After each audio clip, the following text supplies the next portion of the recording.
Nous avons déjà cité le pasouk, le verset de la Torah qui nous ordonne d'habiter la soukha durant la fête de Sukkot. Sukkot teshevu shivat yamim.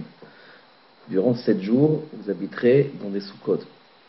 La Gemara dans Masechet Sukkot Daf Chav Zayin Amud Aleph commente ce pasouk, ce verset, en disant teshevu ka'in taduru. Vous habiterez les Sukkot exactement de la même manière que vous habitez vos propres maisons. Le Ritba explique dans ses commentaires sur Masechet Sukkot qu'un homme, généralement, de façon naturelle, n'habite pas un lieu où il souffre.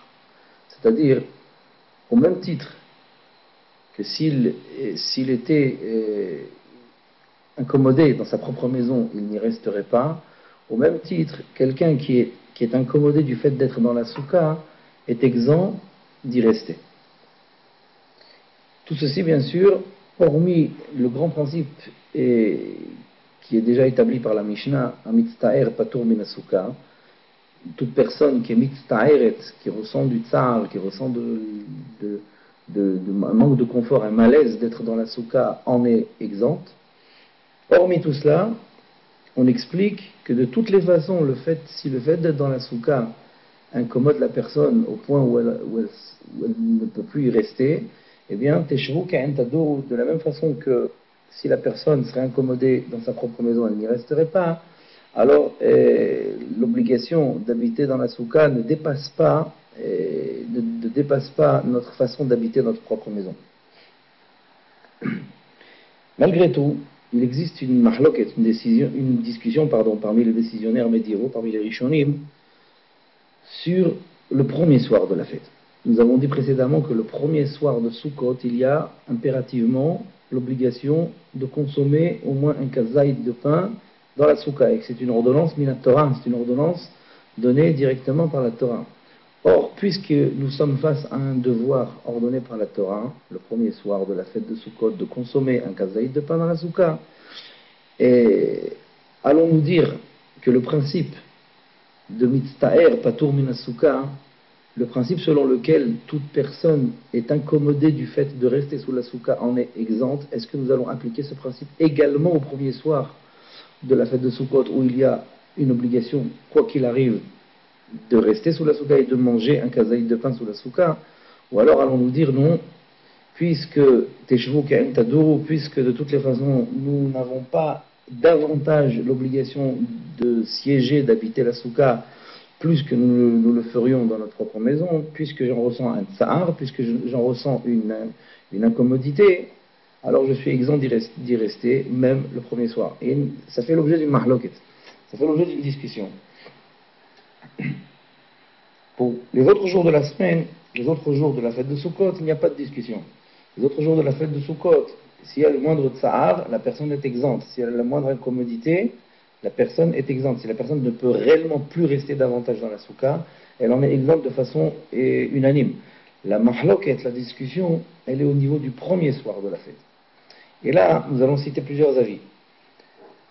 Il y a essentiellement l'avis du Rosh, Rabbeinu Asher, qui dit dans ses commentaires sur Masechet Sukkah, il dit que le premier soir, nous n'appliquons pas le principe de mitztaher min soukha patur min soukha. Nous n'appliquons pas le principe qui exempte toute personne qui est incommodée du fait d'être sous la soukha. Le premier soir, c'est une exception. Le premier soir, on s'impose la rigueur de rester sous la soukha pour consommer au moins un kazaïd de pain sous la soukha, même si on en est incommodé. Par exemple, même s'il pleut, selon le Rosh,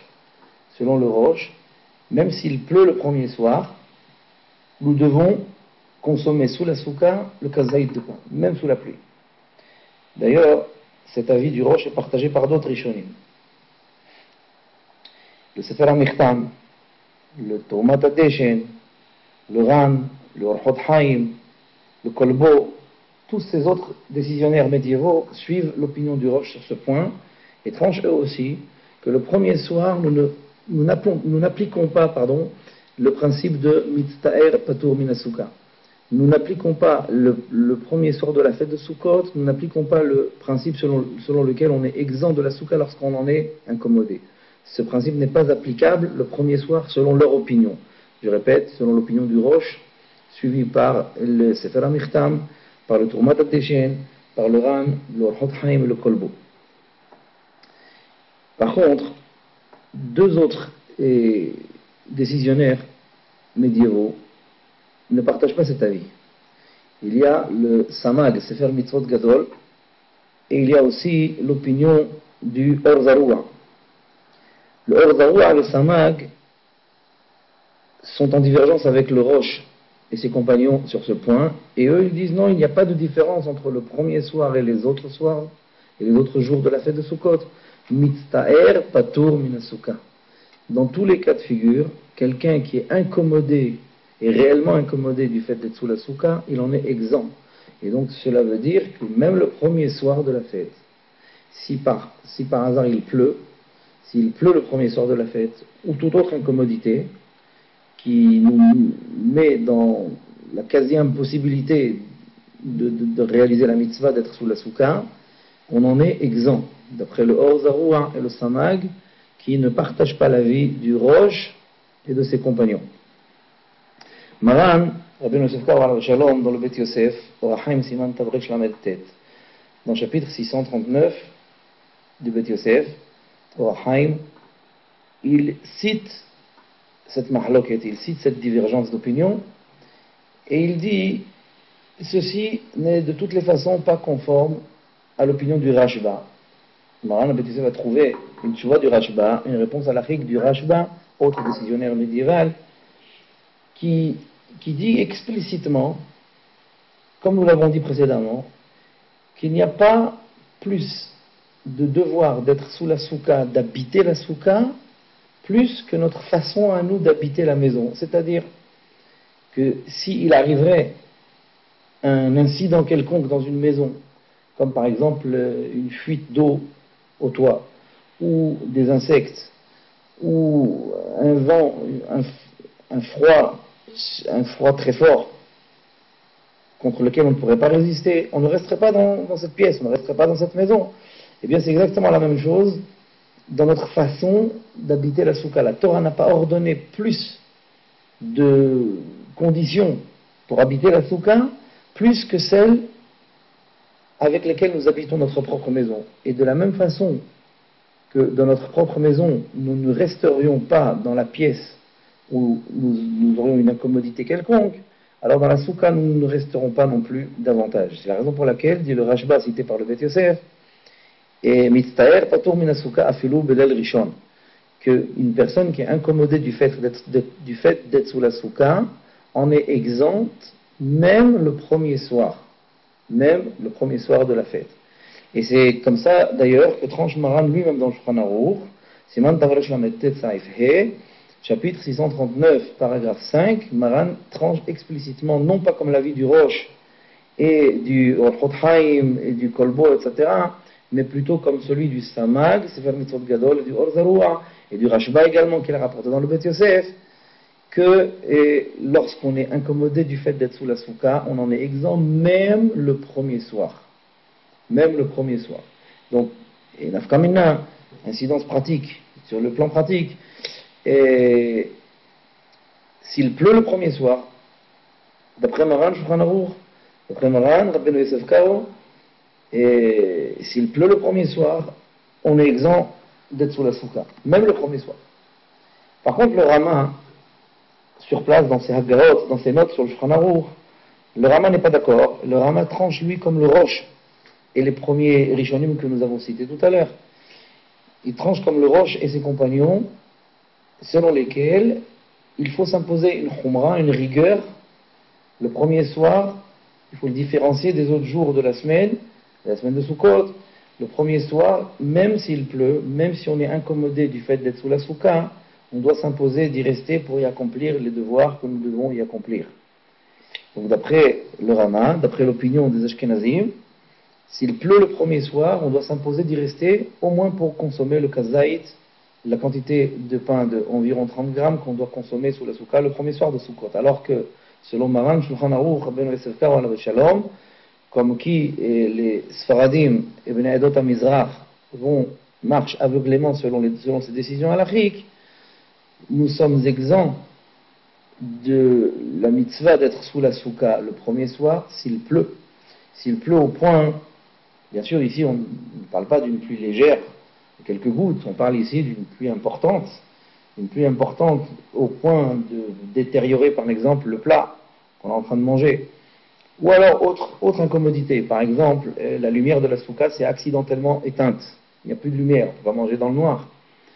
Ou alors autre incident, il y a par exemple un certain nombre important d'insectes qui sont venus faire leur nid dans la souka. On ne peut pas y consommer le repas, on ne peut pas y rester. Ou alors il y a un vent très très fort qui souffle ce soir-là, ce premier soir sous la souka, on ne peut pas non plus y rester. Toutes sortes d'incommodités, toutes sortes de situations qui provoqueraient une certaine incommodité et que nous ne pourrions pas supporter, alors d'après Maran Shulchan Aruch, on est exempt de rester sous la souka, même si ces incommodités arrivent le premier soir, alors que selon le Rama, selon la vie ashkénazie de la halakha, même si ça arrive le premier soir, on doit y rester, on doit rester sous la souka, on doit accomplir les devoirs que l'on doit y accomplir. Il faut savoir qu'il y a quand même une incidence pratique énorme, c'est que si quelqu'un voudrait s'imposer la khumra, même si par exemple un Sfaradi par exemple, la vérité la question se poserait même pour un Ashkenazi, mais si par exemple quelqu'un voudrait y rester absolument, il sait que la halakha, Maran Shulchan Aruch est très clair là-dessus, il sait que la halakha l'exempt ce soir-là, même ce premier soir de Sukkot, la halakha exempt la personne de rester sous la souka en cas de pluie importante, en cas d'incommodités diverses, comme nous avons expliqué. Si la personne, malgré tout, elle veut s'imposer la rigueur d'y rester, elle rentre dans un problème de bracha levatala vis-à-vis de la bracha de l'Eshev Basuka, la bracha que nous prononçons lorsque nous rentrons sous la souka, surtout dans le kiddush, la bracha propre à la mitzvah d'accomplir la mitzvah d'habiter la souka. La bracha d'Asher Kideshanu mitzvotav vetzivanu l'Eshev Basuka, qui nous a ordonné d'habiter la souka. Cette bracha, s'il la récite alors qu'il pleut, alors qu'il n'en ressent que des incommodités d'être sous la souka, s'il récite malgré tout cette bracha, c'est une bracha levatala, surtout d'après Maran Shulchan Aruch. C'est une bracha levatala, c'est une bénédiction qui a été dite en vain. Pourquoi? Parce qu'étant donné que selon la halakha, il est exempt, il ne peut pas dire vetzivanu, il ne peut pas dire il nous a ordonné d'être sous la souka. Non, il ne t'a pas ordonné d'être sous la souka dans de telles conditions. Dans de telles incommodités, tu n'as absolument aucun tzivouï de la part d'Hachem, tu n'as absolument aucune ordonnance de la part d'Hachem d'être sous la souka, et c'est la raison pour laquelle tu ne peux pas, dans de telles conditions d'incommodité, d'intempérie ou autre, prononcer cette bracha de l'Eshev Basuka. C'est la raison pour laquelle, si, malgré les mises en garde de la halakha, selon lesquelles il est très clair que l'on est exempt d'être sous la souka même le premier soir lorsqu'il pleut de façon importante, si la personne s'impose malgré tout la khumra, la rigueur d'être sous la souka ce soir-là, elle ne peut en aucun cas réciter la bracha de l'Eshev Basuka, qui serait dans ce cas-là une bracha levatala, une bénédiction dite en vain. D'ailleurs, et dans ce même sujet, chaque fois qu'on va sous la souka, même les autres jours, là maintenant je parle même des autres jours de la fête de Sukkot, chaque fois qu'on va prendre son repas sous la souka, chaque fois qu'on va même dormir sous la souka, il faut faire attention de toujours s'habiller chaudement, de prendre toujours des vêtements chauds avec soi. Le Chafetz Chaim le dit dans Mishnah Berurah, notre maître Rav Ovadia Yosef aussi, il précise, chaque fois qu'on va sous la souka, il faut toujours veiller à prendre des vêtements chauds avec soi, pour l'hypothèse où on aurait froid. Car si on a froid sous la souka et qu'on y reste quand même, alors il se peut que rétroactivement, la bracha de l'Eshev Basuka qu'on a récitée serait levatala. Elle deviendrait bénédiction dite en vain, puisque chaque fois qu'on est incommodé par la souka, on en est exempt. Or, on ne peut pas dire, il est inconcevable de dire une bracha dans laquelle se trouve le terme vetzivanu, il nous a ordonné, alors qu'on en est exempt, on est exempt du devoir. Donc, c'est la raison pour laquelle, faisons attention, chaque fois qu'on va sous la souka, si on voit qu'il y a un risque qu'on ait froid, il faut s'habiller chaudement ou prendre avec soi des vêtements qui sont assez chauds.